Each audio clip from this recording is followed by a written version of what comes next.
Hello students, कैसे हैं आप सब लोग। आई होप आप सब लोग अच्छे होंगे। तो स्टूडेंट्स, कल हम लोगों ने पढ़ा था फैसिलिटेटेड डिफ्यूज़न के बारे में। तो फैसिलिटेटेड डिफ्यूज़न को एक बार रिवीजन कर लेते हैं, उसके बाद आगे का कंटिन्यू करेंगे। तो फैसिलिटेटेड डिफ्यूज़न क्या होता है? जो हाइड्रोफिलिक सब्सटेंसेस होते हैं यानी कि पोलर मॉलिक्यूल्स, वो क्या होता है कि मेम्ब्रेन को क्रॉस नहीं कर पाते। क्यों नहीं कर पाते? क्योंकि जो हमारी प्लाज्मा मेम्ब्रेन होती है वो लिपिड की बनी होती है, जिस वजह से वो प्लाज्मा मेम्ब्रेन को क्रॉस नहीं कर पाते। तो क्या होता है कि हमें उनको एक फैसिलिटी प्रोवाइड करानी होती है जिससे कि वो मेम्ब्रेन को क्रॉस करके सेल के अंदर एंटर कर जाएँ। तो इसके लिए मुझे जो है प्लाज्मा मेम्ब्रेन में चैनल लगाने होते हैं। तो जो चैनल्स होते हैं उनके थ्रू क्या होता है कि वो चैनल के अंदर से सेल में एंटर कर जाते हैं।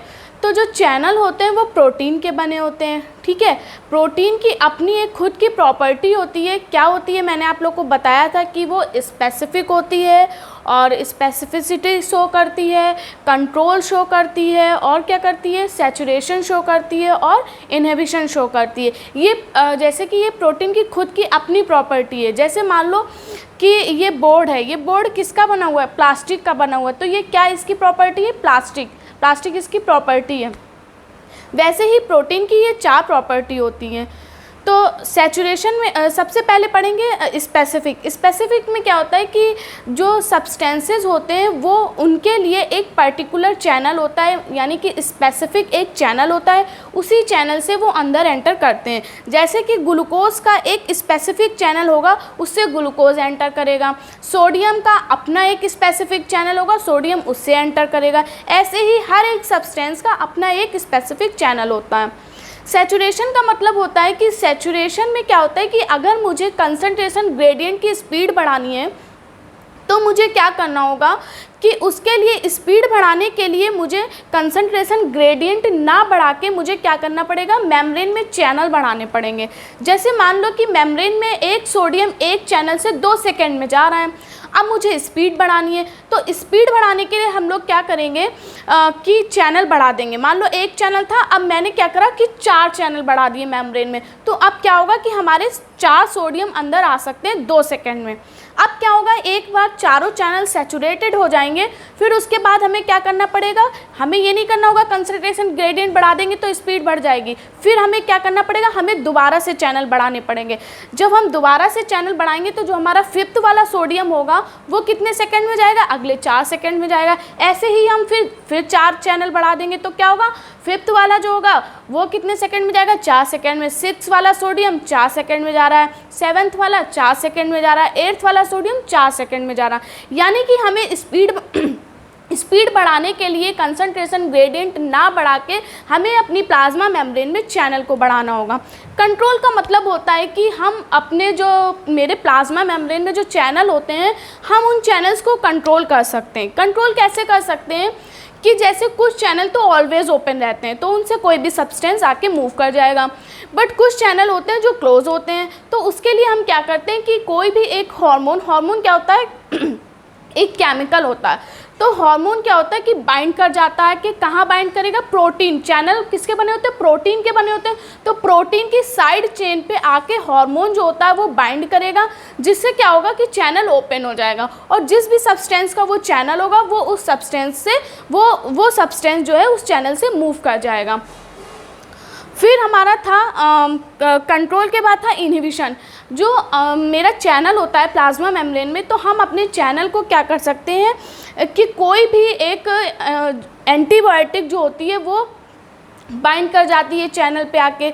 तो उससे क्या होता है कि चैनल का जो होता है वो शेप बिगड़ जाता है। जब चैनल का शेप बिगड़ जाता है तो जैसे मान लो वो ग्लूकोज का चैनल था, अब मैंने वहाँ पे क्या किया कि एक कोई एंटीबायोटिक वहाँ पे बाइंड करा दी। तो एंटीबायोटिक बाइंड करने से क्या होगा कि वो चैनल जो होगा उसकी शेप बिगड़ जाएगी।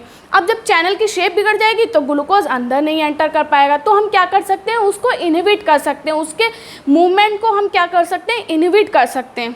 तो ये हमारी थी उसकी चैनल की प्रॉपर्टी, यानी चैनल प्रोटीन के बने होते हैं, प्रोटीन्स की ये प्रॉपर्टी होती है।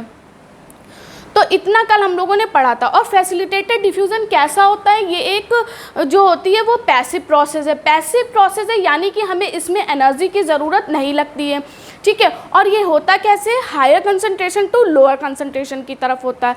तो ये हमारा था फैसिलिटेटेड डिफ्यूज़न। और आज जो हम लोग बात करेंगे वो है हमारा टाइप्स ऑफ चैनल। कुछ जो मतलब जो हमारे जो चैनल हैं तो क्या है, on the basis of number of molecules moving and direction, यानी कि number of molecules moving and direction, यानी कि कितने नंबर ऑफ मॉलिक्यूल्स उस चैनल से मूव कर सकते हैं और उनकी डायरेक्शन क्या होगी, इसके बेसिस पे चैनल्स के कुछ टाइप हैं वो मैं आप लोग से डिस्कस करूँगी। तो फर्स्ट है हमारा यूनिपोर्ट। यूनिपोर्ट क्या होता है कि अगर जो हमारा प्लाज्मा मेम्ब्रेन है उसमें मान लो ये एक चैनल लगा, तो यूनिपोर्ट का मतलब होता है कि उस चैनल से एक मॉलिक्यूल उससे क्या कर सकता है, मूव कर सकता है। उस चैनल से केवल एक सिंगल मॉलिक्यूल मूव कर सकता है और एक सिंगल डायरेक्शन में। तो ये लिखा है single substance moves from higher concentration to lower concentration. ये देखिए यहाँ पे ग्लूकोज की हायर कंसंट्रेशन है, यहाँ पे लोअर कंसंट्रेशन है, तो क्या करेगा, ग्लूकोज इससे क्या करेगा, मूव कर जाएगा। एक सिंगल मॉलिक्यूल इस चैनल से जब मूव करता है तो उसको हम लोग कहते हैं यूनिपोर्ट। फिर आता है को ट्रांसपोर्ट। को ट्रांसपोर्ट में क्या होता है कि जो प्लाज्मा मेम्ब्रेन में चैनल लगा है उससे दो मॉलिक्यूल्स मूव कर सकते हैं। यूनिपोर्ट में क्या होगा, एक सिंगल सब्सटेंस मूव करेगा चैनल के थ्रू। और को ट्रांसपोर्ट, को मतलब होता है साथ साथ, यानी कि अब दो मॉलिक्यूल्स जो होंगे वो एक साथ एंटर करेंगे चैनल से।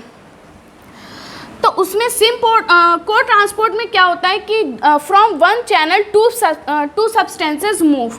अब देखो जो को ट्रांसपोर्ट होता है वो दो टाइप का होता है, एक होता है सिम्पोर्ट और एक होता है एंटीपोर्ट। सिम्पोर्ट का मतलब होता है कि जो दो सब्सटेंसेस हमारे हैं जो चैनल से मूव कर सकते हैं, चैनल के अंदर जा सकते हैं, वो दोनों जो है सिम्पोर्ट में क्या होता है कि सेम डायरेक्शन में जाएंगे। और एंटीपोर्ट का, एंटी मतलब होता है अगेंस्ट, तो एंटी में क्या होगा, एंटीपोर्ट का मतलब होता है कि चैनल से जो दो सब्सटेंसेस मूव करेंगे वो अपोजिट डायरेक्शन में, एक अंदर जाएगा और एक बाहर जाएगा, तो ये क्या हो गया, एंटीपोर्ट। तो यही मैंने लिख रखा है को transport. From one channel to substances move. Symport same direction, ये देखिए सोडियम जो है वो अंदर जा रहा है और ग्लूकोज भी अंदर जा रहा है, ठीक है। और एंटीपोर्ट में क्या होता है, ये यहाँ पे थोड़ा सा इरेज हो गया था। एंटीपोर्ट में ये देखो Cl अंदर जा रहा है और SCO3 माइनस कहाँ जा रहा है, बाहर की तरफ जा रहा है। तो ये था हमारा on the basis of number of molecules moving and direction के बेस पे टाइप्स ऑफ चैनल्स। फिर नेक्स्ट हमारा है सम स्पेशल टाइप चैनल। कुछ स्पेशल टाइप के चैनल आपके NCERT में दे रखे हैं, उसके बारे में डिस्कस करेंगे। तो फर्स्ट है हमारा पोरिन्स। पोरिन्स क्या होते हैं कि लार्ज साइज के चैनल होते हैं जो कि हमारी माइटोकॉन्ड्रिया और क्लोरोप्लास्ट की आउटर मेम्ब्रेन में मिलते हैं। तो देखो ये मैंने क्या बना रखी है, माइटोकॉन्ड्रिया, ये मान लो एक सेल है, ठीक है, और ये क्या है, मैंने बना रखी है माइटोकॉन्ड्रिया।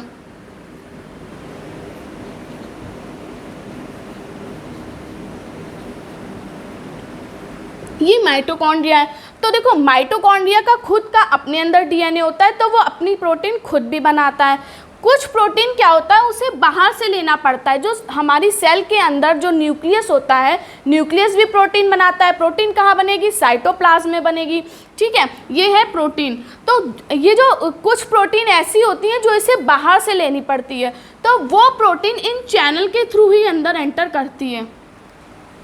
तो ये किस में मिलते हैं, पोरिन्स। पोरिन्स एक स्पेशल टाइप के लार्ज साइज के चैनल होते हैं जो हमारी माइटोकॉन्ड्रिया, क्लोरोप्लास्ट और सम ग्राम नेगेटिव बैक्टीरिया में मिलते हैं।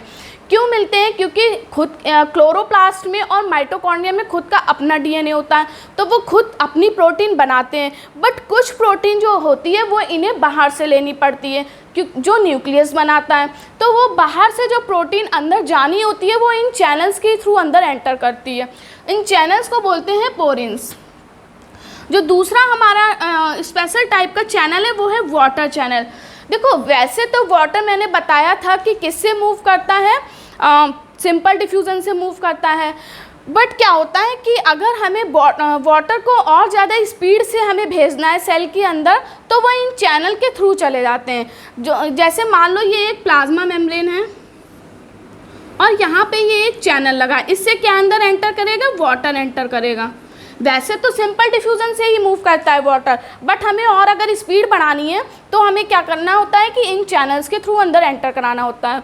तो ये जो चैनल होता है, ये चैनल एक स्पेशल टाइप की प्रोटीन का बना होता है जिसको एक्वापोरिन कहते हैं। तो ये 8 टाइप की एक्वापोरिन से मिलकर ये चैनल बनता है। 8 टाइप की, 1 2 3 4 5 6 7 8, ये 8 टाइप की एक्वापोरिन्स नेम की प्रोटीन से मिलकर ये वाटर चैनल बनता है जिससे वाटर अंदर एंटर करता है। फिर है एक्टिव ट्रांसपोर्ट। अब हम लोगों ने सबसे पहले क्या पढ़ा था, सिंपल डिफ्यूज़न, उसके बाद फैसिलिटेटेड डिफ्यूज़न, ठीक है। फिर हम लोग बात करेंगे एक्टिव ट्रांसपोर्ट की। तो एक्टिव ट्रांसपोर्ट क्या होता है, एक्टिव ट्रांसपोर्ट जो होता है वो lower concentration to higher concentration की तरफ होता है। जब कोई भी substance lower to higher concentration की तरफ मूव करता है तो क्या होता है, उसको एनर्जी की ज़रूरत होती है। हमें उसको क्या करना होता है, एक्स्ट्रा एनर्जी की ज़रूरत होती है जो कि इसको प्रोवाइड करानी होती है। और फिर जो इसमें क्या होता है कि प्लाज्मा मेम्ब्रेन में चैनल नहीं लगे होंगे, इसमें लगे होंगे पंप लगे होते हैं। पंप भी किसके बने होते हैं, जैसे फैसिलिटेटेड डिफ्यूज़न में चैनल लगे होते थे, वैसे ही इसमें क्या लगे होंगे, पंप लगे होंगे। पंप के थ्रू जो है सब्सटेंसेस मूव करेंगे। और जो पंप होते हैं वो प्रोटीन के बने होते हैं। तो जो प्रोटीन होती है, प्रोटीन के बने हैं, तो प्रोटीन की अपनी प्रॉपर्टी जो होती है, सैचुरेशन शो करना, कंट्रोल, इनहिबिशन और क्या था, स्पेसिफिक होते हैं। तो ये क्या थे, ये उसकी प्रोटीन की अपनी खुद की प्रॉपर्टी होती है। तो यही मैंने लिख रखा है, एक्टिव ट्रांसपोर्ट क्या होता है, occur through pump lower concentration to higher concentration.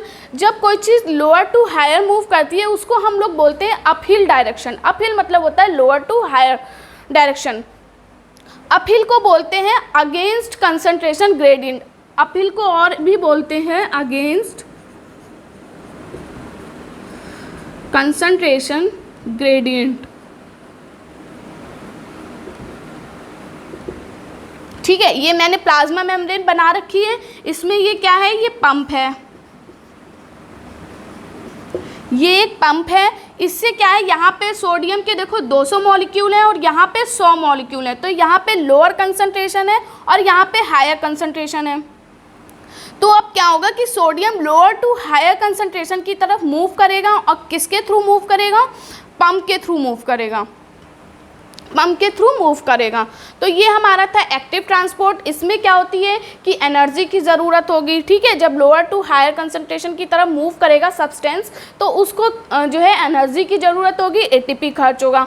जब हम लोगों को किसी सब्सटेंस को मूव कराने के लिए एनर्जी की ज़रूरत होती है तो उसको हम लोग बोलते हैं कि ये चीज़ एक्टिव है। जब एनर्जी की ज़रूरत नहीं होती तो हम लोग कहते हैं कि ये चीज़ पैसिव है। यानी कि एक्टिव ट्रांसपोर्ट जो होता है कैसा होता है, एक्टिव होता है। क्यों एक्टिव होता है, क्योंकि इसमें क्या होती है कि हम लोगों को एनर्जी की ज़रूरत होती है सब्सटेंस को मूव कराने के लिए। फिर हमारा नेक्स्ट है साइटोप्लाज्मिक स्ट्रीमिंग। तो देखो साइटोप्लाज्मिक स्ट्रीमिंग क्या होता है वो मैं आप लोग को यहाँ पे बताती हूँ।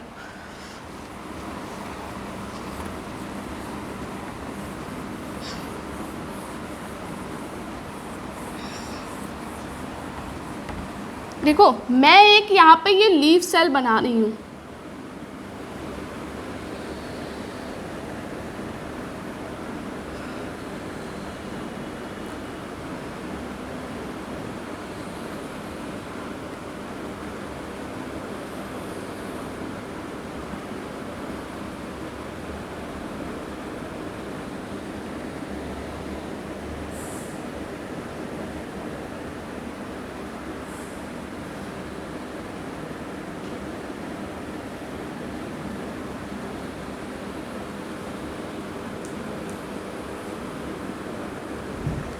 ये मैंने एक मान लो क्या बना दिया, लीफ सेल, ठीक है। ये हमारी लीफ सेल है। तो साइटोप्लाज्मिक स्ट्रीमिंग में क्या होता है कि ये लीफ सेल है, इसके अंदर ये साइटोप्लाज्म है। ये क्या है, साइटोप्लाज्म है।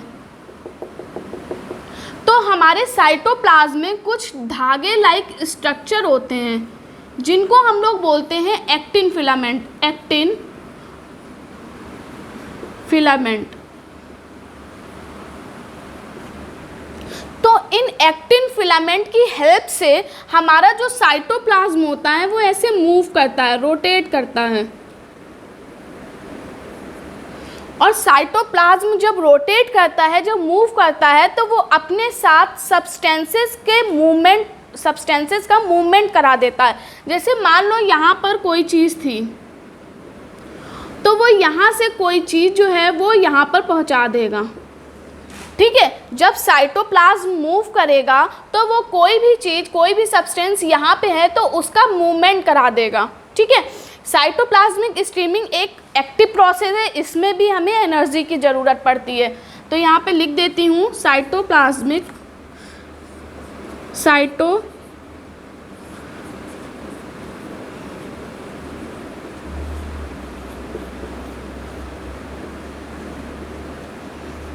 कैसी प्रोसेस है? एक्टिव प्रोसेस है। एक्टिव का मतलब होता है कि इसमें एनर्जी की ज़रूरत पड़ेगी। तो देखो क्या होता है, साइटोप्लाज्मिक स्ट्रीमिंग क्या होता है, सेल में कुछ धागे लाइक स्ट्रक्चर होते हैं जिनको एक्टिन फिलामेंट कहते हैं।